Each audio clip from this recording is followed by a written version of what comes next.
This is मादरकोंटा गुफा।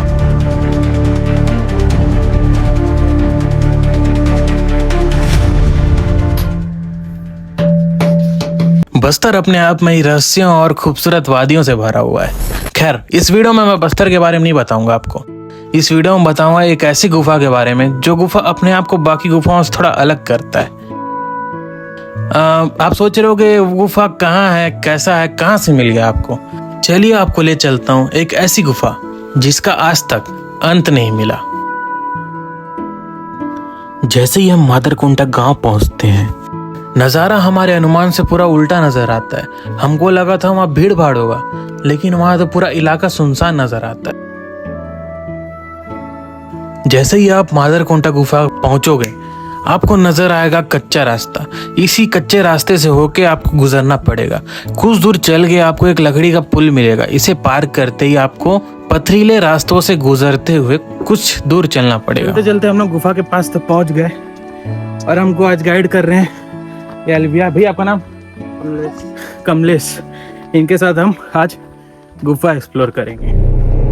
आपके सामने ये जो विंडो टाइप का दिखाई पड़ रहा है, ये कोई विंडो नहीं, यह दरवाजा है गुफा में उतरने का।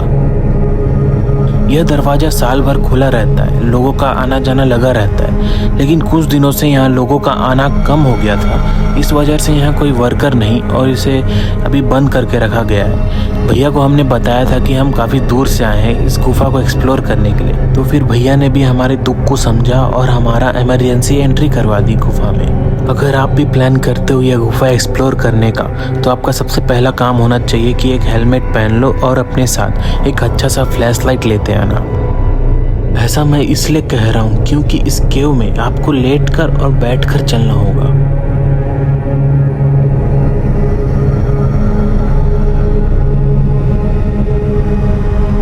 जब आप केव में आगे बढ़ेंगे तो आपको अलग अलग प्रकार की आकृति के पत्थर आपको देखने को मिलेंगे। ये पत्थरें पानी के रिसाव और घिसाव के चलते बन जाते हैं। इन्हीं में से आपको एक देखने को मिलेगा, ये शिवलिंग के आकार का एक पत्थर।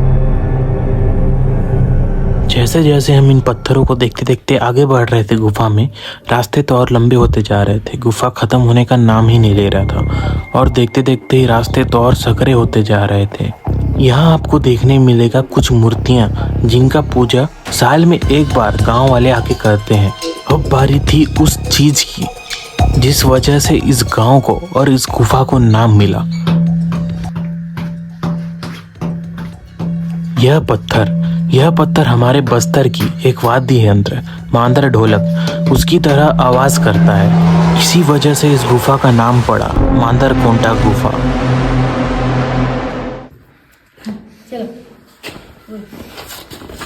अब यहाँ से फिर से वापस जाना है झुक झुक के। चलो। यहाँ पे एक पत्थर ऐसा भी है जिसे राजा का मुकुट कहा जाता है। यहाँ पे कहा जाता है कि पहले के टाइम पे यहाँ राजा रुका करते थे। और साथ ही आपको यहाँ पे नंदी की प्रतिमा और साथ में गणेश जी की मूर्ति भी देखने को मिलेगी, जो देखने में काफी खूबसूरत नजर आता है। आसपास के लोग आकर इसकी पूजा अर्चना भी करते हैं। अब समय आ गया था हमारा गुफा से अलविदा लेने का। जिस तरह हमने गुफा में उतरा था उसी तरह हमने चढ़ाई करते हुए गुफा से निकल गए। यह गुफा काफी लंबी थी, यह अंधेरा भी काफी था।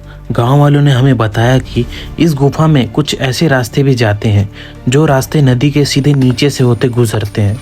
वहां जाना इंसान के लिए जानलेवा भी हो सकता है, क्योंकि वहां पे ऑक्सीजन की काफी कमी होती है। इससे वहां सांस लेने में भी दिक्कतें हो सकती हैं। इसको यहाँ पे पुटू दिख गया, उसको भी नहीं छोड़े।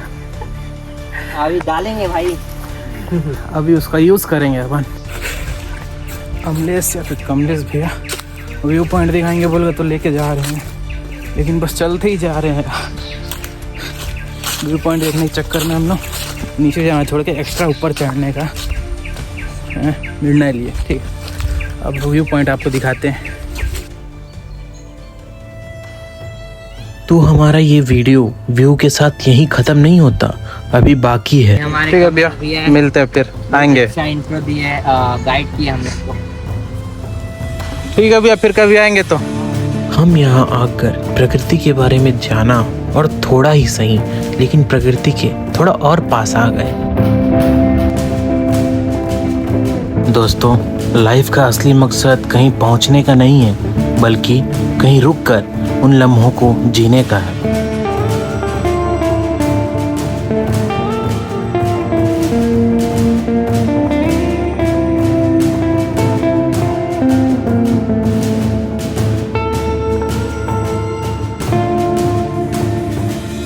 सो गाइस, आपको अगर ये वीडियो पसंद आया और आप जुड़ना चाहते हो हमारे साथ नेक्स्ट एडवेंचर में, तो सब्सक्राइब बटन दबा के आप जुड़ सकते हो हमारे साथ। और मिलते हैं ऐसे ही एक नए एडवेंचर वाले ब्लॉग के साथ। तब तक के लिए स्टे ट्यून।